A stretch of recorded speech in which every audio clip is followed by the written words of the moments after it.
Casting Call, bienvenue sur le podcast de la rédaction de casting.fr qui révèle ta vraie nature. Ici, on va parler casting, témoignages exclusifs, des rencontres avec des professionnels, les clés et les secrets pour devenir un artiste et surtout, en vivre. Casting Call, c'est ton nouveau coach audio qui te permet de poser ton premier pas sur ton chemin de l'éveil et de la réussite. Ose enfin devenir celui dont tu rêves. Bonjour et bienvenue sur Casting Call, le podcast de la rédaction de casting.fr. Je suis Soledad Franco et aujourd'hui j'ai le plaisir de recevoir une femme tout aussi brillante qu'intelligente et pétillante et résolument étonnante quand on découvre son parcours. Ah, les rencontres, on va en parler. Une fille du sud de la France, tantôt Miss Météo sur M6, comédienne, animatrice TV pour France Télévisions. Elle nous invite parfois au voyage, rien que par son aura. Son parcours est donc éclectique parce qu'Amanda Scott, c'est ici et maintenant. Mon invitée du jour a plus d'une corde à son arc et aujourd'hui pour vous, elle va vous révéler quelques conseils et secrets qui lui ont bien servi. Amanda Scott, bonjour. La devise de ce podcast est « Ose devenir celui dont tu rêves ». Qu'en est-il pour toi en ce mois de juin 2023 ? Alors moi, j'aurais tendance à dire que ma devise, c'est « Tout vient à point, à qui c'est agir ». Donc en fait, c'est agir, quoi. Y aller... Être en mouvement. Être en mouvement, tout le temps, voilà.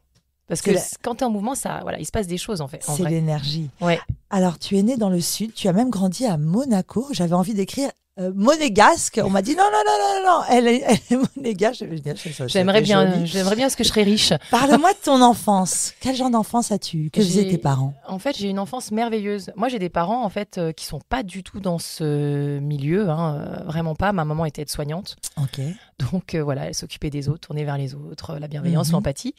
Et j'avais un papa, en fait, alors il a fait 10 milliards de métiers. Mon père, il s'est fait à la force du poignet. Il a appris sur le tas, en fait, cette époque-là où les gens pouvaient encore faire des trucs, même sans avoir fait des grandes études.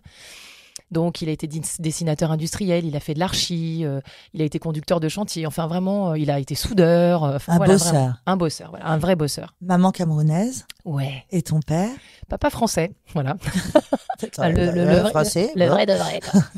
T'as des frères et sœurs ? Un grand frère. Un grand frère, ouais. Beaucoup plus grand que toi ?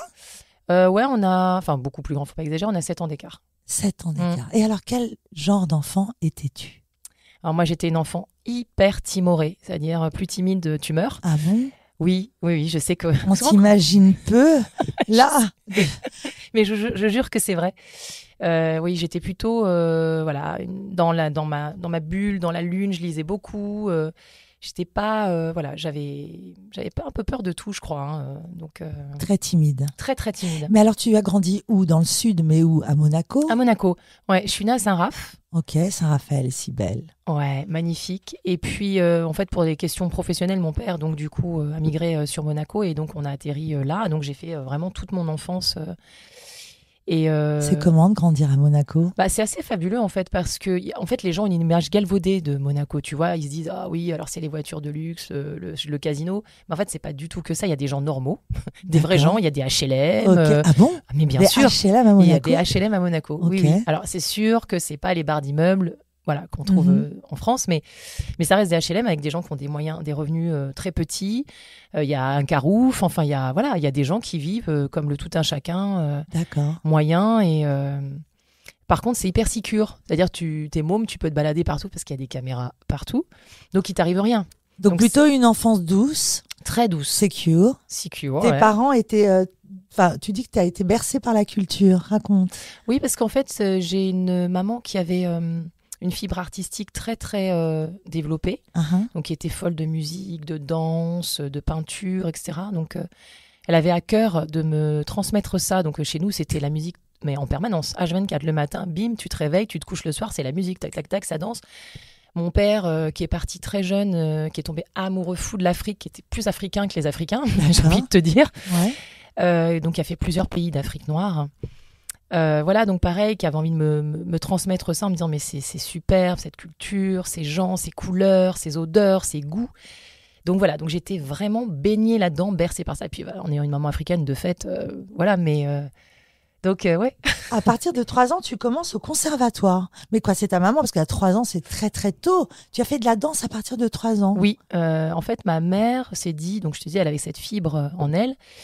Et donc, elle avait envie que je j'essaie des choses et voir s'il y avait des choses dans lesquelles je pouvais m'épanouir. Et il s'avère que donc, effectivement, elle m'a mis à la danse. Alors, c'est l'éveil musical, hein, on tape dans les mains, on fait tac, tac, tac, tac, tac. Mais voilà, j'ai tout de suite accroché avec ça. Et surtout, il y a une prof de danse, Annie d'Herbecourt, elle s'appelait, je me souviens de cette vieille dame, qui a dit à ma mère, mais elle est douée, cette petite. Alors, c'est peut-être les gènes, puisqu'on dit que les Africains ont le rythme dans le sang, paraît-il. Mais voilà, et du coup, voilà, donc très vite, c'est venu me chercher, tu vois, ça s'est emparé de moi pour plus jamais me quitter. Et le conservatoire avec le piano, le violoncelle, enfin, tu avais vraiment cette fibre artistique. Oui, faut croire. En tout cas, le violoncelle, tu sais, alors c'est une histoire un peu rigolote, c'est que moi, je voulais faire du piano, absolument. Okay. Sauf qu'il n'y avait pas de place dans les classes de piano, parce que tout le monde voulait faire du piano. Donc, on m'a dit, bon, il faut avoir une mention très bien en solfège et vous pourrez faire du piano. Donc, j'ai eu ma mention très bien. Bravo. Évidemment, tu parles, pas de place. Pas de place. Donc, on m'a dit, il faut choisir un autre instrument. Et alors, je ne sais pas pourquoi, mais dans ma tête, le violoncelle, c'était le petit alto. Tu vois. Donc, j'ai dit, tiens, je veux faire ça, c'est pas mal et tout. J'arrive, je vois ce gros instrument, je me dis, merde, c'est pas ce que je pensais. Et le prof était hyper sympa, monsieur Delguetroïs, j'adorais ce bonhomme. Il m'a dit, tiens, si tu travailles bien, tu auras une sucette à chaque... Donc ça m'a motivée, j'ai dit, allez hop, j'y vais. Énorme. Comme quoi ça marque les professeurs, c'est incroyable. Oui.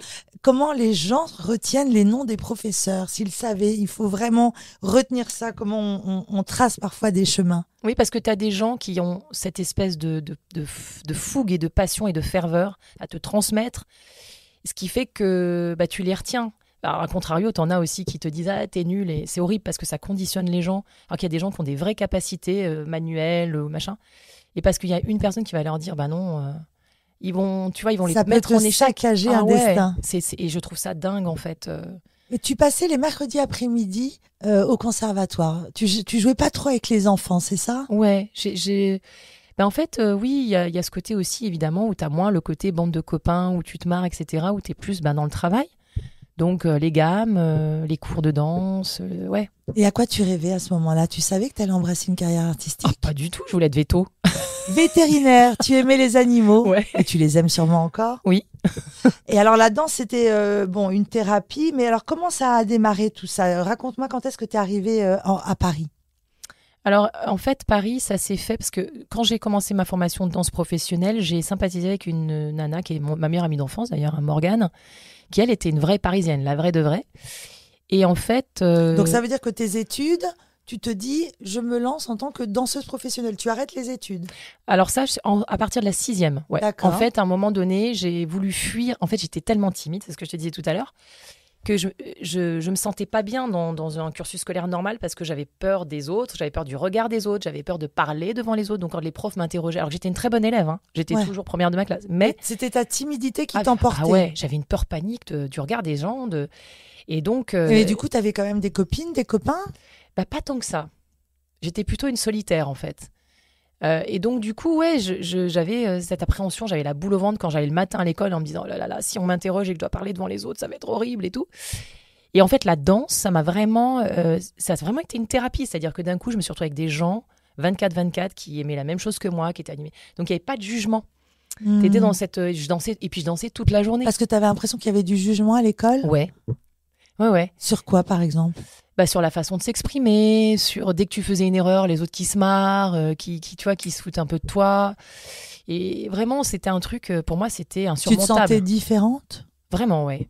Mais déjà, je me sentais différente de par ce que je suis, parce que de fait, le métissage, je t'apprends rien, mais maintenant, c'est quelque chose de... Voilà, tous les enfants sont mélangés, quelle que soit l'origine. Mais à notre époque, c'était quelque chose qui était moins... Et puis alors à Monaco, encore moins. Ouais. Puis il y avait aussi ce truc d'étiquette. Les gens typés, les parents étaient les boys, entre guillemets, des gens qui avaient beaucoup d'argent, qui travaillaient dans les maisons en tant qu'intendant, chauffeur, etc. Donc il y avait ce truc-là. Et donc oui, je me sentais un peu, pas stigmatisée, mais... Tu vois. Ouais. Et la danse, ça t'a permis de trouver ton identité? Complètement. Et en 6e alors? Ouais, je suis rentrée en formation professionnelle à l'âge de 11 ans. Là, du coup, c'était le CNED, cours par correspondance. Waouh, elle était belle l'histoire. Plus de profs, plus de trucs, de gens qui te regardent. Très solitaire alors, Amanda, réellement? Oui, réellement, ouais. Le travail. Solitaire, ok. Et alors? Mais par contre, une fois que j'étais dans l'école de danse, tu vois, là, c'était différent parce qu'on était, on était une famille, en fait. C'était ma deuxième famille. Parce qu'on était tout le temps ensemble. Et tu as trouvé ta place? J'ai trouvé ma place, ouais. Et alors, du coup, tu es allée jusqu'où dans ce parcours? Alors, j'ai fini ma formation professionnelle. Le seul truc, c'est que je me suis rendu compte, parce qu'on me disait toujours que j'étais une bonne interprète, mais j'étais une technicienne moyenne, tu vois. Et moi, je me rêvais danseuse étoile, quoi. Alors, je me suis dit, c'est chiant, c'est vachement de sacrifice. Au fini, je vais me retrouver dans le corps de ballet, à trimer comme une malade, mais pour pas vraiment de reconnaissance. Je me suis dit, non. Mais c'était quoi, de la danse classique? Danse classique, ouais. Ah, moi, c'était une formation classique, donc très rigoureuse, très, tu vois, la le petit rigueur. chignon, le petit truc et tout. Alors, par contre, c'est génial parce que ça aide dans la vie après. Ça te structure à fond, même dans ta manière de travailler et tout. C'est fou quand même. Hein. Exactement. Ouais. La rigueur, l'organisation, la discipline. Chose qu'on a du mal à transmettre à nos enfants aujourd'hui. C'est vrai. Et alors, donc, tu arrêtes? Alors en fait, non, j'arrête pas. Mon amie donc qui est à Paris, Morgane, me dit mais viens et tout parce qu'elle était rentrée donc du coup sur Paris. Elle me dit mais tu vas danser sur des plateaux et tout. Moi je danse derrière des chanteurs et tout, sur des plateaux télé, mais c'est génial et tout. Je fais ouais non, je sais pas trop. Bon. Et là t'as quel âge? Alors là j'avais 17 piges. Ouais, toute jeune. Ouais. Et puis je me dis ouais. Alors elle me dit non mais viens, tu viens à la maison, tu viens en week-end. Tu verras, Paris, c'est génial et tout. Moi, Paris, ça me faisait peur au départ. Je me suis dit, qu'est-ce que je vais aller faire à Paris? Je connais pas, je vais être perdue, la petite provinciale, tu vois. Et en fait, non, ça a été une vraie révélation. Je me suis dit, donc, t'es venue en week-end? Ouais, au départ, ouais. Au départ, je suis venue en week-end voir ma copine. Et puis finalement, ça s'est transformé petit à petit. Parce que du coup, j'avais un endroit où crécher. Ouais. Et tes parents, ils t'avaient laissé sans problème partir? Moi, j'avais plus ma maman déjà, parce que j'ai perdu ma maman tôt. Mais mon père, non, mon père, il avait un peu quand même les chocottes. Hein. Il s'est dit, oulala, et tout. Mais quand même. Te laisser, il avait confiance. Oui. Et alors là, les rencontres à Paris, c'est ça qui est hyper incroyable dans ton parcours de vie. C'est la chance et les rencontres. Quand on te voit là, tu es si belle et non mais c'est gentil. On imagine qu'on peut te croiser et avoir envie de se retourner sur toi, mais parle-nous de ta première rencontre à Paris. Alors la première rencontre, c'est Brice Campagnon qui est mon ami et que j'aime par-dessus tout, que j'embrasse très fort d'ailleurs. Brice Campagnon qui faisait les castings pour Benetton, Gap et tout ça, mais Monde. Et bon, je vois un mec arriver vers moi, tu vois, qui me dit dans la rue. Le fameux casting sauvage qui se fait moins maintenant. Mais à l'époque, c'était le truc. On t'a arrêté dans la rue. Ouais. Et ce mec était absolument génial, mais il vient me voir et puis il me dit, toi, t'as une tronche à faire Benetton et tout. Je me dis, qu'est-ce qu'il me raconte celui-là? Qu'est-ce que c'est? Et puis moi, je pensais que c'était un plan drague, tu vois. Je me suis dit, oh là là là là, qu'est-ce que c'est ce truc? Et en fait, compte pas du tout. Et en fait, en l'espace d'une semaine, je me suis retrouvée, il est donc évidemment très sérieux, et je me suis retrouvée en Italie à shooter avec Olivero Toscani, qui était le grand photographe. Et je deviens un des visages Benetton, tu sais, les grands visages. Mais je me souviens très bien de cette image. En plus des affichages de dingue partout dans Paris. Je m'en souviens très bien. Et c'est fou, quoi. Et je me dis, mais je rêve, enfin, c'est quoi ce truc? C'est incroyable, enfin. Moi, qui arrive de nulle part, qui connaît personne, et tout à coup, il me tombe ça dessus. Enfin, c'était magique, quoi. Et il y a une autre fois, dans la rue, encore une fois, où carrément, c'est l'agence Elite qui t'arrête. Ouais, un mec qui s'appelait Stéphane Pessimoro. Donc, je sais pas s'il travaille encore chez Elite. Pareil, le mec, il vient et tout. Voilà, on voudrait que vous fassiez le concours Elite. Tu vois, genre, mon père, no way. Ça n'arrivera jamais. Non, laissez-la tranquille. Et en fait, c'est pareil. Il me dit non, mais on fait des sélections dans toute la France, mais vous, si vous êtes OK, vous allez d'office à la finale parisienne. Incroyable. Et tu l'as fait au final? Et je l'ai fait. Bon, j'ai pas gagné, évidemment, tu t'en doutes. Ah bah non, je m'en doute pas du tout. Tu es d'une rare beauté. Mais alors, du coup, est-ce que tu le prends au sérieux, ce job de mannequin? Pas vraiment, non. Honnêtement, je me dis que j'ai une chance inouïe. Ça, ce qui est assez fabuleux dans ce monde-là, c'est que du coup, tu es amené à rencontrer des gens que tu rencontrerais probablement jamais en venant d'un milieu qui n'a rien à voir. Donc c'est ça qui est dingue. Parce que... Et ce qui est chouette avec toi, c'est que finalement, parce que souvent on a ce désir, cette envie, cette détermination, toi c'est la chance, c'est vraiment les rencontres. Ouais, franchement. C'était ton chemin. Ouais, merci la vie, quoi. Parce que là, pour le coup... Et ce qui est joli dans ton histoire aussi, c'est que cette timidité exacerbée à l'école par rapport à ton physique, t'arrives à Paris et ton physique fait qu'on t'ouvre le tapis rouge. Ouais. C'est joli et paradoxal. C'est vrai que maintenant que tu le dis, non mais c'est vrai que c'est étonnant. Mais je crois que ça m'a aussi permis, tu sais, de prendre une revanche sur les gens parce que, tu vois, ce truc de raillerie, de moquerie que je ressentais très fort à une époque, Bah là, d'un seul, ça m'a donné une espèce de forme de légitimité. On n'est jamais légitime, vraiment, mais tu vois. De puissance. Ouais. Et du coup, je me suis dit, bah tiens, lui, là, qui se moquait de moi.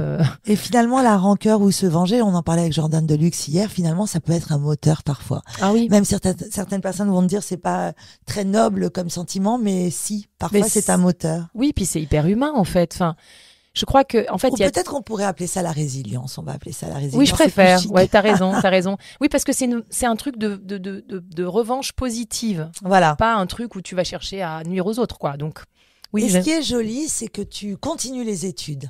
Oui, merci le CNED. Ça, c'est quand même assez fabuleux pour les gens, parce qu'il y a plein de gens qui finalement sont, je pense, comme moi, qui aiment pas les profs, qui aiment pas le fait d'être interrogés, qui ont ce rapport à l'autorité qui peut être qui les bloque en fait, qui les enferme, qui ont peur des examens.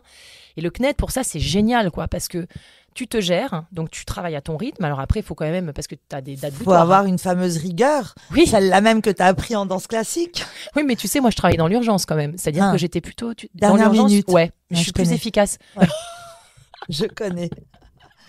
Donc finalement, tu te dis, je continue les études, on sait jamais, je préfère être à l'abri. Oui, parce que, alors ça c'est merci maman, paix à son âme, mais elle m'a dit quand même, ma fille, t'es pas à l'abri d'une blessure, et donc tu vas faire quoi dans ta vie après si t'as pas un minimum de bagages. Et toujours dans cette idée d'être vétérinaire? Ouais, bah tu vois, c'était un truc, tu dis ça, c'est un vrai métier, j'aime pas dire ça parce que voilà, les métiers qu'on fait sont des vrais métiers évidemment. Mais tu vois, pareil, les gens ont une image galvaudée, c'est-à-dire ils disent ouais, bah eux ils s'amusent, c'est que la fête, alors que ils imaginent pas la somme de travail, qu'il y a derrière ce que tu es en train de faire là, un podcast, de la prépa, le truc, enfin c'est pas du tout, c'est génial parce que c'est quelque chose qu'on fait avec notre cœur, avec nos tripes, avec notre âme, mais c'est beaucoup de travail. Ouais. Ça, il faut pas que les gens oublient ça, tu vois, parce qu'on est quand même dans une société où on conditionne maintenant les jeunes en leur faisant dire, t'as un beau physique, donc ça va tout faire. Ça va être facile. Mais non, en fait. Non, pas du tout. Mettons l'accent sur la formation et le travail. Ouais. Comment arrive la télévision? Alors là, c'est la télé. Étonnant. Ouais, en fait, la télé, il y a eu une petite phase où j'étais encore, j'étais même pas majeure, mais parce qu'à l'époque de Monaco, parce qu'il y avait TMC qui avait son siège à ce moment-là à Monaco. Et il y avait une super animatrice qui s'appelait Isis, une très belle rousse, etc., qui faisait une émission pour les gosses. Et il fallait un espèce de trublion, un petit clown, tu vois, qui soit là. Donc, on est venu me chercher là-dessus. Donc encore une fois, on vient te chercher. Ouais. Et moi, ça m'a éclaté de faire ça, franchement. Mais par quel biais on venait te chercher? Tu étais en agence? C'était quoi? Alors oui, parce que j'ai en fait une copine qui faisait un peu, c'était une enfant de pub. D'accord. Elle faisait plein de trucs, etc. Puis elle m'a dit, tu connais pas une femme qui s'appelle Patricia Stark à Nice, qui était une nana super, qui s'occupait d'enfants. Et elle me dit, tu devrais peut-être t'inscrire, enfin, tu vois. J'ai dit non, je ne sais pas trop. Et en fait, c'est par le biais de cette dame, en fait, qui avait eu vent de ce... Enfin, c'était pas vraiment un casting, mais il cherchait un petit visage sympa pour incarner ces trucs de gosse, quoi. Et il voulait quelqu'un de typé. D'accord. Donc voilà, donc c'est tombé sur ma pomme. Donc encore une fois, un coup de bol, ouais, je crois. Et alors là, ça commence. Tu découvres la télé. Ça t'a plu? Oui, j'ai trouvé ça fun, mais parce qu'il n'y avait pas d'enjeu. Enfin, tu vois, c'était un moment, c'est pas ce que c'est devenu ensuite, tu vois. Ouais. Et alors, comment tu y viens à ça? Comment tu débarques à M6, toute fraîche, toute belle? Tu animes la météo? Par où tu es passée? Mais là, encore une fois, si tu parles de ces rencontres, mais c'est ça. C'est qu'en fait, à un moment donné, donc quand je faisais un peu de mannequinat, j'avais besoin de me faire des sous, t'imagines bien. Je me retrouve mannequin cabine. Alors, les mannequins cabine, c'est ceux qui essayent les fringues, tu les vois jamais, mais bon. Chez Kenzo. Et là, il y a une nana qui s'appelle Emma, qui devient une copine, parce qu'on travaille toujours ensemble, donc voilà. Et elle me dit, tu sais, je bosse pour M6, nanana, et ils veulent, je fais la météo. Et ils voudraient une nana un peu typée, peut-être un coup fin. Je fais, ouais, ok, super. Toujours dans mon truc de me dire, je ne veux pas qu'on me voie. Moi, l'image, moi, je voulais faire comme toi, là. Tu vois ce que tu es en train de faire, le podcast, la radio. Moi, je me dis, tout passe par la voix, on s'en fout de la gueule que t'as, t'es vieux, t'es moche, t'es gros, on s'en fout, tu vois. Mais c'est vachement intéressant quand on t'entend, parce que ce physique qui a fait que tu étais si timide, puis après te donne cette chance, et ça t'a amené une grande chance, finalement. Oui, franchement, oui, on va pas se mentir, c'est vrai. Hein, Après, tu sais, on se perçoit jamais vraiment comme on est. C'est-à-dire que moi, ça me surprend toujours. Puis bon, tu vois, là, maintenant, quand t'es très jeune, t'es peut-être plus axé sur ton physique. Moi, maintenant, on s'en fiche. On s'en fiche complètement. Ouais. Bon, le temps passe et tout. Mais et donc, elle te dit, on cherche pour la Miss Météo oui, voilà. une fille typée comme toi. Exactement. Donc elle me dit, toi, tu veux pas aller faire le casting et tout? Je dis oui, pourquoi pas. Ça peut être drôle. Mais j'y vais, mais sans aucune conviction et en me disant, ils me prendront jamais. J'arrive dans un parking. Je me dis, qu'est-ce que c'est ce truc? M6 reçoit dans un parking. Ouais, je suis bourrée d'endroits. C'est quoi ce truc? Et on me dit, non, la régie, elle est là-bas. Okay. Donc voilà, donc je vais. Effectivement, il y a une porte. Et derrière, tu as donc un green, quoi, un panneau vert avec tout ce qu'il faut. Et on me dit, tu sais lire un prompteur? Je dis, non, enfin, j'en sais rien, j'ai jamais fait ça. Ok, bon, bah, tu te mets sur le green, puis voilà, tu vas montrer. Donc, j'avais l'air d'une cruche, enfin, tu vois, parce que je savais pas où il fallait que je montre. C'était improbable comme truc. Et puis, voilà, je passe mon test. Et concrètement, ça se passe, en fait.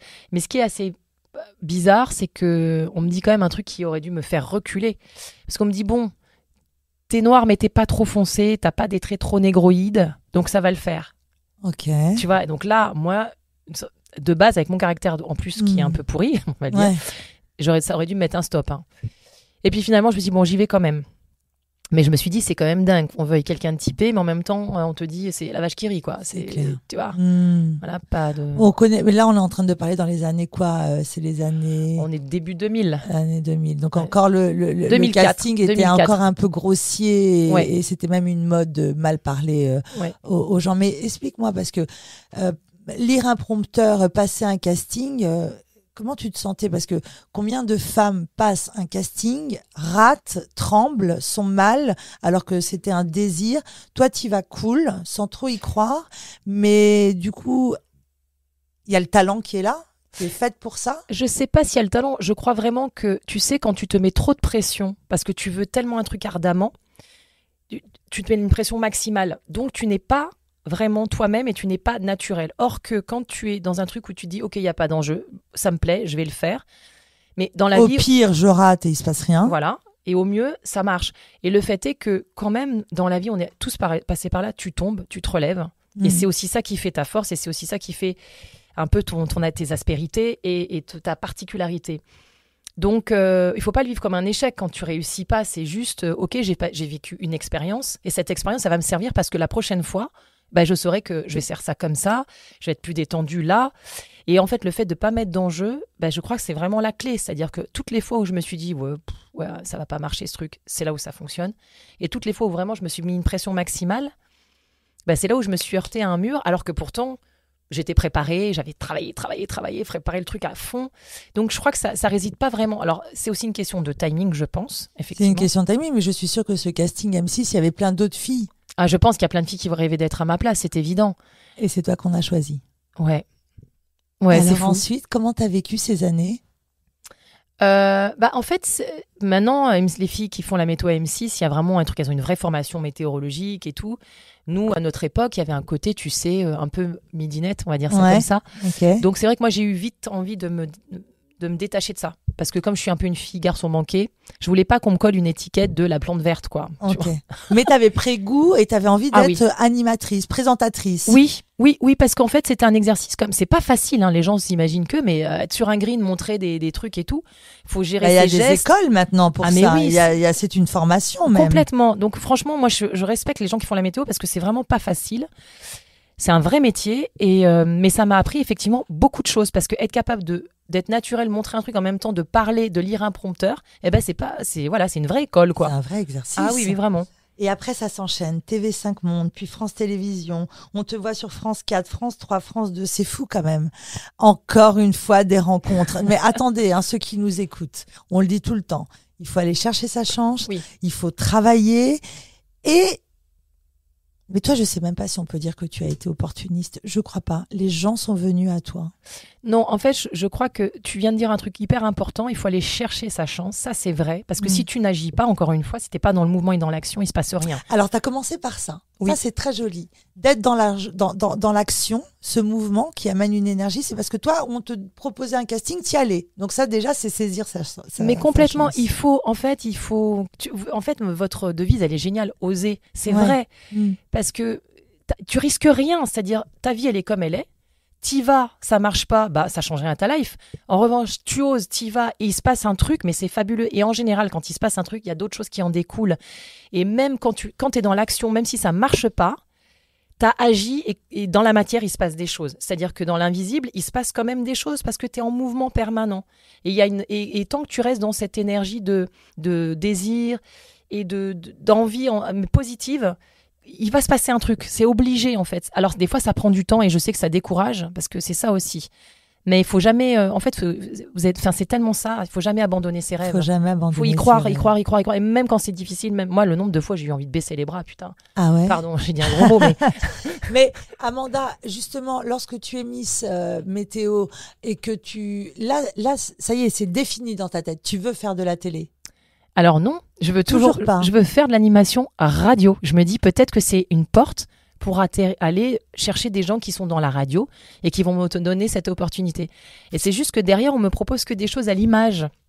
Donc, je sais... Comme France Télévisions qui cherchait des nouveaux visages. Et tu as passé encore une fois le casting. Ouais, là du coup, voilà, je me suis dit, tiens, alors ils nous ont dit d'écrire ce qu'on voulait. Moi, j'ai écrit une chronique cinéma parce que c'était un truc qui me passionnait. Donc, je me suis dit, tant qu'à faire, autant écrire sur quelque chose que tu connais. Enfin, tu connais, tout est relatif, mais... Et ça n'a pas marché pour la chronique cinéma. Ils ont pris Louis Gilly, qui est un super copain qui était au Comedy Club, qui est un humoriste que j'adore. Mais par contre, ils m'ont dit, attends, bouge pas, toi. Reste là. Donc j'ai attendu pendant 1 heure. Je me dis, qu'est-ce que c'est? Qu'est-ce qui se passe? On me fait monter dans les étages. Là, je tombe sur Sandrine Roustan, qui était la patronne de France 4 à l'époque. Incroyable. Et qui me dit, vous voulez bosser pour nous? J'ai dit, ouais. Bon, alors le cinéma, ça va pas le faire. Par contre, là, on cherche quelqu'un pour incarner les soirées spectacles en direct, donc Avignon, le Montreux Comédie Festival, etc. Et on veut pas quelqu'un qui ait des tics d'animation, en fait. On veut quelqu'un de spontané. Et voilà, vous êtes aussi comédienne, donc est-ce que ça vous branche? Moi, j'étais là, genre, attends, j'ai bien entendu, non. C'était Isabelle Laillé qui gérait ce pôle-là, divertissement. Vous êtes déjà comédienne. Elle te dit, vous êtes aussi comédienne, parce que tu l'étais déjà, Je l'étais déjà, ouais. Ah, ok, très bien. Et du coup, voilà. Et donc, et je dis, ouais, bingo, enfin, on y va, quoi. Ok. Mais je me dis, mais dans quoi je m'embarque et tout? Qu'est-ce que je vais devoir faire et tout. Et voilà, parce que c'était du direct, imagine, le direct. Enfin, je t'apprends rien, tu sais ce que c'est, mais... Moi, tu vois, autant enregistrer un truc, c'est une chose, mais en direct, putain, ça fout la pression. C'est autre chose. Mais alors, du coup, là, tu étais déjà comédienne. Oui. C'est en 2009 que tu t'es initiée au théâtre. Oui. Raconte-nous, justement. Ça, alors, c'est pareil. Papa, c'est ça Mais en fait, je me prédestinais pas non plus à ça. Mais en fait, je pars en vacances chez papa. J'arrive à Nice, à l'aéroport de Nice. Je pose le pied, on m'appelle, on me dit... Oui, alors là, vous étiez pressenti pour un casting et vous êtes booké. C'était pour une pub pour Carouf, je crois. Enfin, un truc, voilà. Bon, il fallait que je reparte tout de suite dans l'autre sens parce que c'était le lendemain. Ok. Mon père me dit, attends, ma fille, t'y vas. Hein, c'est pas grave. Hop, je te ramène à l'aéroport. Bim. On y va. Donc, je retourne à l'aéroport. Je prends un billet d'avion. Je m'assieds dans l'avion à côté d'un petit bonhomme. Il y avait une blonde sculpturale à côté de lui et tout. Je la voyais, elle regardait par-dessus son épaule. Je me dis, tiens, c'est bizarre. Et le mec était hyper drôle. L'hôtesse vient, elle lui dit monsieur, fermez votre ordinateur s'il vous plaît. Donc il me dit ouais, pas sympa, tout ça. Il lui fait son ordi. Et puis il me dit vous faites quoi dans la vie? Alors je dis alors je lui explique un petit peu. Il me dit je peux vous faire écouter un truc. Il me fait écouter de la musique. Je dis j'adore, ça me fait penser à Rhapsody in Blue, Gershwin. Il me dit mais vous aimez la musique? Je fais ouais. Il me dit bon écoutez, je suis peut-être votre chance. Je dis, hein? Il me dit voilà, je compose des symphonies, je suis auteur de pièces de théâtre, j'ai réalisé des films et tout. Je me dis c'est quoi ce mytho? Bon. On sort de l'avion, il me dit prenez mon numéro de téléphone, il me tend un papier, je me casse, j'appelle mon père, je lui dis papa, écoute, il s'est passé un truc de dingue, je lui raconte l'histoire. Ouais. Il me dit écoute ma fille, de 2 choses une, soit ce mec est vraiment sérieux et peut-être que c'est vraiment ta chance, soit c'est un gros mytho qui en veut qu'à tes voilà. fesses, et t'es une grande fille, tu l'enverras bouler. Bon, je me dis ok, je rappelle le mec 3 semaines après, c'était pas du tout un mytho. Il me dit écoutez, je suis en train de préparer une pièce. Le metteur en scène auditionne des comédiens en ce moment parce que la comédienne principale ne peut pas faire toutes les représentations. Donc si vous voulez, passez l'audition. Il m'envoie le texte, j'y vais, mais pareil, en me disant jamais de la vie ils vont me prendre. En fait, c'est ça qui est super dans ton parcours. Et contre toute attente, le metteur en scène me choisit, quoi. C'est-à-dire j'y vais, je fais une demi-heure de trucs, il me dit c'est bon, je me casse. 1 heure après, il m'appelle, il me dit bon c'est bon. Hein. Et là je me dis mais dans quoi tu t'es embarqué en fait? Mais alors du coup, lorsque tu décroches ce rôle, théâtre, etc., comment tu prends en main les choses après? Est-ce que tu te formes, tu prends des cours de théâtre? Qu'est-ce que tu mets en place? Quand on te dit tu pars en direct à la télévision, comment tu reçois ce truc? Quand tu acceptes, qu'est-ce que tu en fais? Alors, en l'occurrence, la télé, j'y suis vraiment allée sans filet. C'est-à-dire que je me suis dit, je vais le faire, c'est tout. je vais le faire. Je sais pas comment je vais le faire, mais je vais le faire. Surtout qu'on t'avait dit avec ta personnalité, on veut une nana spontanée comme toi. C'est ça, et je me suis dit, bon, je vais essayer d'être moi, et puis si ça passe, ça passe, si ça passe pas, voilà, tu vois. Donc là, il n'y a pas vraiment eu de méthodologie. Alors après, il y avait cette femme, Isabelle Laillé, qui était là et qui supervisait le tout, et qui me drivait quand même. Ok. En revanche, pour le théâtre, j'ai bossé. C'est-à-dire qu'en fait, on avait des répétitions de 10h à 18h, et moi, de 18h à 2h du matin, je travaillais. Je travaillais. Donc, oui, parce que je me suis dit, oh là là, je travaille avec des comédiens qui sont chevronnés, je peux pas être en dessous. Il faut que je sois à la hauteur du challenge qui m'est donné, tu vois. Ouais. Et donc, le metteur en scène m'a donné des pistes de travail en me disant, tu dois faire ça, ça, ça, ça et ça. Et je restais au studio jusqu'à vraiment 1h, 2h du matin, tous les jours pour travailler. Et évidemment, j'étais en dessous d'eux parce qu'ils avaient l'habitude. Mais quand même, j'ai réussi à donner le change parce que, il y avait ce truc de... Et là, la danse m'a beaucoup servi, justement. Parce que dans la façon de structurer ma manière de bosser, en me disant, OK, je compartimente. Donc là, il m'a dit de faire ça, je vais commencer par ça, et je vais le faire et le refaire et répéter pour bien que ça rentre dans ma tête, parce qu'il fallait apprendre le texte aussi. Et la danse et la musique m'ont beaucoup aidé là-dessus, parce que c'est une vraie gymnastique du cerveau, tu vois. Donc, Et à ce moment-là, tu arborais déjà ton afro ?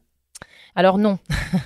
Justement, quand j'ai commencé en télé, on m'a clairement fait comprendre que typé, mais pas trop, donc il fallait que j'ai les cheveux lisses, défrisés, et que je sois le plus européanisé possible. Et là, on est dans quelle année ? 2000, pareil ? 2004. 2004, il y a 20 ans. 2004-2005. Et... T'étais une des premières femmes noires à la télévision ? Non, il y en avait déjà d'autres. Il y en avait déjà eu d'autres. Hein. Karine Le Marchand était déjà là. Il y avait Elisabeth Chungi. Ouais. Mais il y en avait pas... je crois qu'il y avait que ces deux-là, en fait, en vrai. Et Aline Afanokoué aussi, peut-être. Mais voilà, en tout cas, vraiment, les deux références, c'était Elisabeth et Babette de Rosière dans la partie cuisine. Ouais. Non, mais bon, voilà. C'est bien, on l'adore. Et en fait, oui, les cheveux lisses, il faut être européanisé au maximum, etc. Et à un moment donné, je me suis dit, mais en fait, c'est pas moi, ça. C'est pas moi, je suis une femme noire. Mes cheveux sont crépus, mes cheveux sont frisés. Pourquoi je suis là en train de présenter quelqu'un qui n'est pas moi ? Et un jour, j'ai osé. C'est-à-dire, je me suis dit, je vais être vraiment moi-même, mais jusqu'au bout de mes ongles, en fait. Et on verra bien, ça passe ou ça casse, encore une fois. Et les réactions au départ ont été très particulières. Hein. Donc là, tu as fait ça il y a combien d'années ? Parce que là, c'est la grande mode. L'afro, là, tout le monde l'arbore. On a lancé une ligne de casquettes spéciale afro, je ne sais pas si tu as vu. J'ai vu. Et les hommes, les femmes, totalement assumés. Et c'est formidable. C'est génial. Mais là, toi, quand tu as commencé à faire ça, c'était il y a combien d'années ? Quand j'ai commencé à arborer mon afro, c'était genre 2006-2007. Ok. Et honnêtement...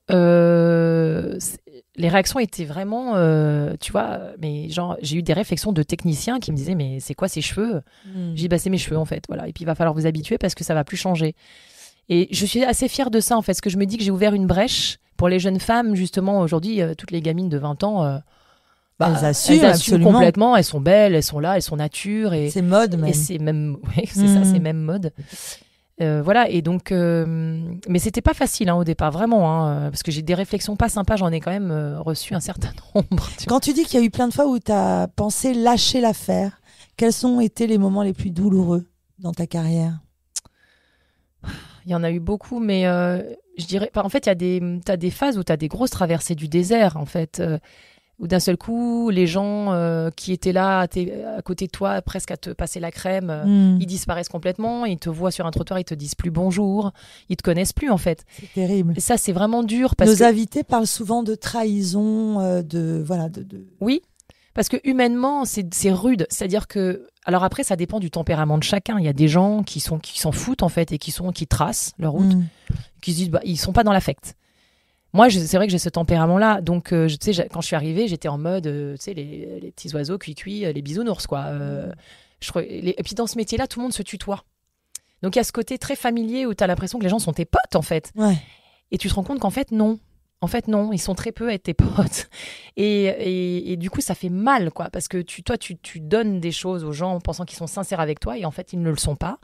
Et en fait, la partie de toi qu'ils aiment, c'est ce que tu représentes et pas ce que tu es intrinsèquement parlant. Et du coup, c'est difficile de faire la part des choses quand tu es un individu. Et d'ailleurs, c'est ça aussi, les jeunes gens qui font des castings. J'ai envie de leur dire, mais d'un point de vue affect, ne vous impliquez pas trop. Parce que il faut faire la part des choses entre ce que la personne que vous allez représenter dans le casting et dans ce que vous voulez faire en tant que chanteur, danseur, designer, que sais-je. Et la partie, l'humain que vous êtes. C'est vraiment deux choses bien distinctes. Et on a tendance à pas faire le distinguo entre les deux, tu vois, souvent. Et quand tu es très jeune, c'est dur, en fait, de faire... Quand tu avances en âge, là, oui, tu arrives à faire la part des choses. Mais quand tu es très jeune, non. Amanda Scott, où est-ce que tu es le plus heureuse? Comédienne? C'est marrant, cette question revient. En fait, moi, j'aime tout faire. J'aime vraiment tout faire. Et je trouve que tout ce que je fais est complémentaire. Et même, tu vois, aujourd'hui, je me dis, j'adorerais promouvoir des jeunes artistes. Parce que je vois des gens, ils ont du talent, mais à revendre, ils sont beaux, ils ont tout. Mais vraiment tout. Les jeunes générations, ils sont vraiment top, quoi. Ouais. Il y a vraiment des gens mais c'est incroyable. Ils savent tout faire. Enfin, Et on ose la singularité. Moi, c'est ce que j'aime chez les 20 ans, là. Ouais. Ils sont hyper créatifs. Mais vraiment, c'est génial. Moi, ça m'épate, ils me bluffent. Je me dis, waouh, mais moi, à 20 ans, je n'étais pas comme ça, quoi.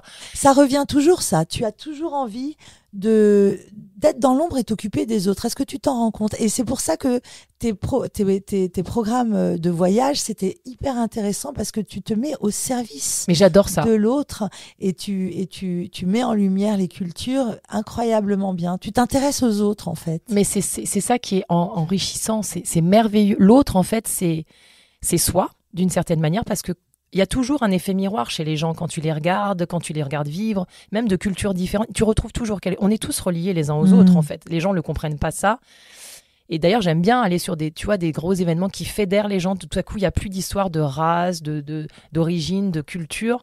D'un coup, tu vois, et ça, c'est fabuleux. Et c'est vrai que finalement, moi, je suis riche des autres. Et ça me permet aussi, moi, en tant qu'individu, alors, par exemple, dans la partie comédienne, ça me sert parce que du coup, je me dis, tiens, oui, cette femme, cet homme que j'ai croisé, cette jeune femme, ce jeune homme, tu vois, tu te nourris de ça. Mais quand tu dis j'aimerais promouvoir les jeunes, comment tu l'envisages? Tu vois, faire du développement d'artistes, c'est un truc que j'adorais faire. Je trouve ça génial parce que du développement d'image, tu vois, de dire à une personne, ce que tu fais, c'est fabuleux, mais regarde, on pourrait imaginer les choses comme ça ou faire de la mise en relation. Ça aussi, c'est fabuleux. Et par rapport à ton expérience à toi, t'en as beaucoup des choses. Et alors, ton plus beau souvenir professionnel, c'est quoi? Il y en a beaucoup. J'ai envie de dire que, parce que j'ai travaillé avec des gens qui m'ont beaucoup apporté, qui m'ont beaucoup appris dans les deux sens. Mon plus beau souvenir, je sais pas, parce que vraiment, tu vois, quand il y a eu les artistes que j'ai croisés et dont j'ai fait les interviews, il y en a qui m'ont fait pleurer, il y en a qui m'ont touchée. Alors, je peux pas en choisir un plutôt qu'un autre, parce que vraiment, il y a eu des choses extrêmement... Une rencontre marquante. Alors, il y a une petite jeune femme qui s'appelle Constance. Je sais pas si tu te souviens, c'était une jeune femme aveugle. Je crois qu'elle avait fait The Voice ou un truc comme ça. Ouais. Cette gamine, elle est venue me chercher dans mes tripes, quoi. Elle est venue sur le plateau. Elle a chanté. Je me suis effondrée. Je ne sais pas pour quelle raison. C'est venu résonner chez moi. Elle m'a vraiment... je sais pas, il y avait une humanité et en même temps, il y a quelque chose de très pur chez elle. Tu vois, un truc qui t'emmenait vers autre chose. Ouais, mais je sais pas, tu vois, j'ai eu Chantal là-dessous, je me suis fendu la poire, mais comme jamais. Enfin, tu vois, elle est complètement barrée, cette femme, j'ai adoré. Elle est partie en live et tout, elle a refait le truc. Enfin, il y a des auteurs que j'ai adoré. Enfin, tu vois, ce Raffi Chart avec qui j'ai travaillé donc sur cette pièce, ma première pièce de théâtre. Ce monsieur rencontré dans l'avion, elle est absolument folle, cette histoire. Tu vois, le mec, il a cru en moi. Enfin, tu vois, je me dis, mais quelle belle rencontre, enfin, quelle chance. Amanda, cette bienveillance et ce souci de l'autre, tu le mets au service de deux associations. Ta notoriété, tu la mets au service de deux associations. Tu peux nous en parler? Ah oui, avec beaucoup de plaisir. En fait, effectivement, je suis marraine de VML. Alors VML, c'est une association, ça s'appelle Vaincre les maladies lysosomales. Ce sont des maladies rares, donc qui touchent essentiellement des enfants, mais ça peut aussi être des adultes. En fait, j'ai fait le Téléthon quand même pendant pas mal d'années. Il se trouve qu'une année, il y avait une famille ambassadrice qui avait un petit bout de chou qui s'appelle Ilan, qui avait 3 ans à l'époque, un enfant qui est condamné, qui a une maladie qui s'appelle la Sanfilippo, et je suis tombée en amour de cet enfant. J'ai eu ce gosse, il était extraordinaire, mais vraiment, et donc les parents sont devenus des potes. D'accord. C'était la première fois dans l'histoire c'est présidente justement de la FM qui m'a dit c'est la première fois qu'un animateur voilà. Je dis écoutez, on est des humains avant tout, donc voilà, on fait un métier ça définit pas qui on est. Et voilà, et donc Sandrine et Eric sont donc les parents d'Ilan. Et ils m'ont dit, voilà, on a cette association. Qui s'appelle VML. VML. Voilà. VML, et évidemment, c'était une évidence pour moi de faire quelque chose, de prendre part à leur combat. Et je leur ai demandé, qu'est-ce que je peux faire ? Donc, ils m'ont dit, tu peux devenir marraine.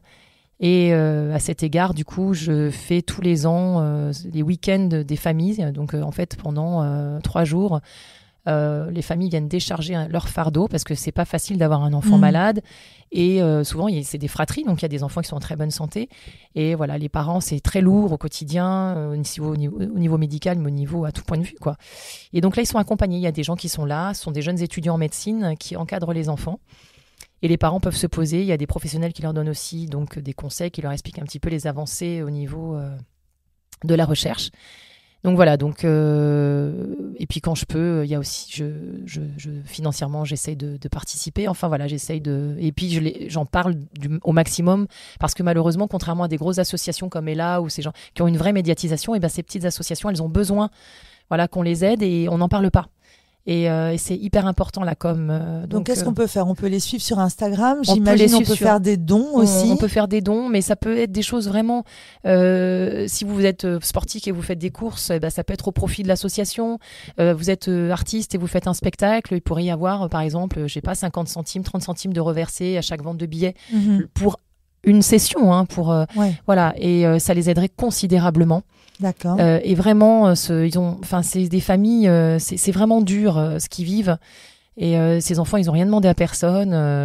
On en parlait tout à l'heure, le fait d'être maman, c'est vrai que ça touche parce que même si c'est pas nos enfants, ce sont des enfants et les enfants, c'est l'avenir. Et c'est hyper rude de voir des enfants, des ados qui souffrent de maladies. Et par ailleurs, il y a cette autre association, donc Sourire à la vie, donc là, qui est basée à Marseille. Frédéric, qui est le fondateur de l'association, qui est un garçon absolument génial et qui est hyper investi avec ses enfants. Il a même adopté une petite fille qui souffrait qu'il a suivie. Elle a demandé à ce que ça devienne son papa. Donc, il a adopté cette gamine. Qu'est-ce que c'est que cette association ? Alors là, c'est Sourire à la vie. Ce sont des enfants qui sont atteints de cancer. D'accord. Donc ils sont pris en charge. On leur apporte de la mobilité. Ils les emmènent en voyage. Et puis, il y a les soins, évidemment, qui leur sont procurés. Essayer de leur donner les meilleures conditions possibles pendant leur hospitalisation. Et quand tu dis que ce monsieur a adopté une petite fille, ça n'a rien à voir avec l'association ? Si, parce qu'en fait, cette petite faisait partie des enfants qui ont été pris en charge par l'association parce qu'elle souffrait justement d'un cancer. Elle a été en totale rémission, Dieu merci. Et en fait, il l'a accompagnée, Frédéric, c'est un garçon vraiment extraordinaire, il l'a accompagnée pendant sa convalescence et en fait, il a été tellement proche et là pour elle qu'elle a voulu que ça devienne son papa officiellement. Donc, il y a eu un truc avec la maman. Enfin, c'est merveilleux cette histoire. Et Grand Corps Malade est donc le parrain officiel, la figure vraiment de cet asso qui porte depuis des années avec beaucoup de ferveur et voilà. Et on a un gala chaque année. Enfin, moi, je l'ai animé 2-3 fois pour récolter des fonds justement pour l'association. Alors, il y a des gens qui viennent, des mises en enchères, de gens qui et voilà. Et c'est pareil, c'est important parce que ces enfants-là, ils vivent une vie qui est compliquée. Il y en a certains qui s'en sortent, mais pas toujours. Et les thérapies qu'ils subissent sont lourdes et il faut leur donner de l'espoir et leur donner qu'ils aient une vie entre guillemets à peu près normale alors qu'ils sont hospitalisés et que leur quotidien et en fait ces enfants c'est une vraie leçon de vie parce qu'ils se plaignent jamais. Ils sont extraordinaires. Ils ont cette innocence. Mais c'est dingue. Ils ont envie de vivre. Ils ont le sourire à la vie, c'est ça. Ils sourient, eux, ils sourient à la vie. Ils ont le smile tout le temps. Ils se plaignent pas et toi tu dis et ça fait relativiser sur nous en fait, sur nous. On est toujours en train de se plaindre. J'ai ça, je me suis levée, j'ai la tronche de travers ce matin. Putain, mais quand tu les vois, tu dis mais non, mais j'ai pas le droit de me plaindre en vrai. Enfin, et après, ça fait aussi prendre conscience de nous en tant que mère, de se dire mais j'ai cette chance d'avoir des enfants en bonne santé. En bonne santé. Merci. Merci. Tu es dans la web-série humoristique, La Pilule. Ouais. Merci Nathalie Marquet et Aurélie Rumeur. T'es ravie. Mais attends, mais c'est une super. Alors d'abord, c'est une super aventure humaine. Parce qu'encore une fois, Nathalie Marquet, Pernod qui est qui est une amie, hein, je peux le dire, je l'aime beaucoup, qui est une femme extraordinaire. Et puis Aurélie Rumeur, qui est son amie que j'ai rencontrée, qui est aussi une femme fabuleuse, qui a un parcours de vie génial, qui sont aussi dans le don. On aide les autres, aussi bien les jeunes que les plus vieux. Voilà, il n'y a pas de... Et cette série, elle est drôle. Non, mais vraiment, cette idée de faire ça dans une pharmacie, mais qui pense à ça? Enfin, tu vois, c'est drôle. Et on rigole, quoi. Vraiment, et puis c'est pareil, c'est des rencontres. Les techniciens qui travaillent sur le projet sont géniaux. Les autres comédiens qui sont venus, qui sont pas nécessairement... Il y en a qui sont pas nécessairement des comédiens, mais qui sont prêtés au jeu. Enfin, voilà, c'est pareil. C'est des rencontres, c'est des gens, c'est une synergie de groupe au profit d'un projet. Tu vois. Et tu as un projet au théâtre qui arrive également. Ouais, alors dis-nous tout. C'est quoi encore ce truc? Écoute, en fait, il y a 3 trucs qui sont un peu dans l'air. Un projet d'un auteur qui s'appelle Thierry Mourgeant, qui est un mec génial, c'est de l'absurde, mais poussé à son paroxysme. Une pièce complètement louvdingue qui s'appelle Le Voisin.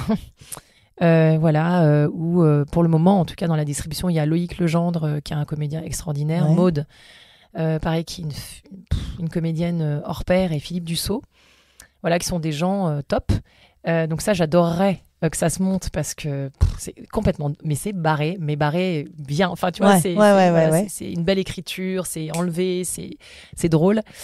Un autre projet d'Annabelle Milot, qui est une super comédienne, super auteure. Enfin, elle, pareil, elle est comme toi, quoi. C'est un couteau suisse, cette femme, elle sait tout faire.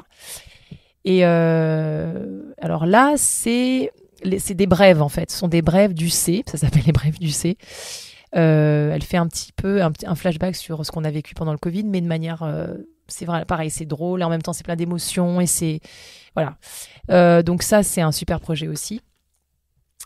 Voilà, et donc c'est des 2 projets qui me tiennent à cœur. J'espère vraiment, et pareil, la distribution est géniale. Il y a une comédienne qui s'appelle Catherine Lefroy qui est top, Alain Bouzy qui est complètement starbé et qui est génial, qui est un comédien mais merveilleux. Et Romain, enfin voilà, donc c'est des projets. Amanda, tu travailles beaucoup, non? Ouais, mais il faut. Raconte-nous un peu ton hygiène de vie au quotidien. Alors, moi, je suis une fille chiante. Hein. Je picole pas. Je crois que tu fais du yoga. Je fais beaucoup de yoga. Beaucoup. Ça fait depuis 15 ans, ça fait partie de ma vie. Donc, j'ai une routine le matin. Je me lève avant les enfants. Ouais. Je fais mon truc, tu sais, histoire de me mettre en condition. C'est un quart d'heure, hein, c'est rien. Elle est face à moi, elle a un physique absolument fou. Ses bras, ses épaules. Tu es divine. Je peux retourner le compliment. Non, c'est toi la plus belle. Si, non. Donc voilà, donc je fais un truc qui s'appelle le Shootaïdo, que je conseille à tout le monde, même les jeunes gens justement qui veulent passer des castings. En fait, c'est une manière de se mettre en condition, de se connecter vraiment, de s'ancrer. Il y a 3 mouvements à faire qui sont très simples à la portée de tous, mais ça permet vraiment d'être focus. Si on a un coup d'angoisse, par exemple, on a un truc important à faire dans la journée, un rendez-vous, un casting, tu fais ça fait redescendre en termes de respiration, ça connecte vraiment, ça recentre, ça ancre dans le sol et ça aligne. Et c'est génial. Le Shootaïdo, vraiment, allez voir. Shootaïdo. Shutaido. D'accord. Il y a 3 mouvements à faire et c'est topissime. Donc, tu as cette hygiène de vie. Ouais. Tu ne bois pas. Je bois pas. Tu fais du yoga. Ouais. Tu fais ça tous les matins. Ouais. Ok. Et quoi hyper d'autre? Important. Après, en fait, moi, je me fais une to-do list. Tu sais, je compartimente vachement. Je me dis, OK. Parce qu'il faut savoir poser son cerveau aussi. Parce que sinon... Tu satures, on a nos disques durs qui sont tellement sollicités par plein de trucs, les bruits, les gens, les voitures, les machins. Donc, je me dis, OK, donc je vais donner 1 heure à ça, une demi-heure à ça, et je vais m'octroyer à un moment donné de la journée. Alors, ça dépend des heures, hein, ça dépend de une demi-heure où je ne fais rien. Tu sais, la case vide du cerveau, où tu fais rien. Genre, tu es en mode contemplatif, tu fais rien. Parce que c'est hyper important. Je me suis rendu compte que j'étais beaucoup plus prolifique quand je fais ça, que quand je suis, tu sais, que dans le boulot, parce que tu as trop d'informations qui t'arrivent, le téléphone, et du coup, tu te laisses parasiter par plein de choses, en vrai. Tu es maman de 2 enfants, ouais. 4 et 6 ans. Qu'est-ce que la maternité t'a apporté? La maternité, ça m'a complètement changé, parce qu'en fait, j'ai déplacé... Je pense qu'il y a des phases dans la vie. Je pense que quand on a entre 20 et 30, on est hyper égo-trippé, c'est-à-dire qu'on est quand même sur soi... sur oh là là, comment je vais être, le physique, enfin voilà. La maternité, c'est un truc où d'un seul coup, l'important c'est plus toi, c'est le prolongement de toi, on va dire ça comme ça. Et surtout, tout ce que tu fais, c'est pour eux ou pour elle ou pour, enfin. Et du coup, c'est fabuleux parce que ça permet aussi de prendre de la hauteur par rapport aux choses auxquelles tu donnais de l'importance avant et finalement tu te rends compte que c'est quand même certaines fois vide de sens.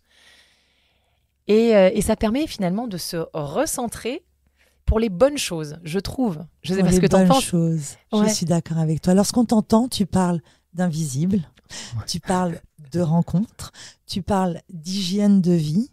Est-ce que tu as une philosophie de vie concernant justement ce métier? Quel conseil tu pourrais donner à tous ces membres et ces auditeurs qui veulent devenir artistes, passer des castings? Est-ce qu'il y a une méthode, une philosophie de vie à appliquer? Alors, j'aurais tendance à leur dire encore une fois ce qu'on a dit au départ, c'est surtout ne lâchez jamais l'affaire. Jamais. Même s'il y a des gens qui vous disent « Ouais, moi, à ta place », les gens ne sont pas à votre place. En fait. Donc, en fait, c'est vous, avec vous-même, comment vous vous sentez à l'instant T. On n'est jamais le même d'un jour sur l'autre. Mais vraiment, restez focus sur votre... Et je sais qu'il y a des moments où vous allez vraiment... Ça va être difficile, vous allez vous dire « Non, j'en peux plus, je lâche l'affaire ». Mais c'est à ce moment-là que le truc va arriver, en fait. Donc, il faut vraiment... Même quand les gens vous disent n'y croyez plus, vous y croyez parce que c'est votre rêve à vous. Il n'y a personne qui a le droit de vous dire non, c'est pas ça, c'est pas le moment, arrête. Non, il n'y a personne. Et qu'est-ce que tu dirais à cette petite fille de 3-5 ans, Amanda, à Monaco, un peu timide? Je lui dirais qu'elle a eu finalement raison de, de s'accrocher et puis finalement je sais pas, enfin en tout cas de se dire ok, je fais le pas à un moment donné d'aller dans cet univers qui me donne une assise et une forme de légitimité. Et la danse, ça m'a vraiment sauvée. Ça m'a vraiment sauvée de moi-même. T'es allée chercher dans la danse, mais ce qui est intéressant aussi, c'est que ton physique que tu pensais trop différent, trop noir, finalement ça t'a ouvert des portes extraordinaires. Ouais, en fait c'était une vraie richesse. Et ouais. Et ce qui est intéressant aussi, c'est que parfois, les tares qu'on pense avoir, ce sont parfois des dons magnifiques. Oui, des vraies qualités, c'est vrai. Et tu l'incarnes si bien. Merci Amanda Scott pour ce moment. C'est moi qui te remercie. Merci de cette jolie invitation. Merci beaucoup. Amanda.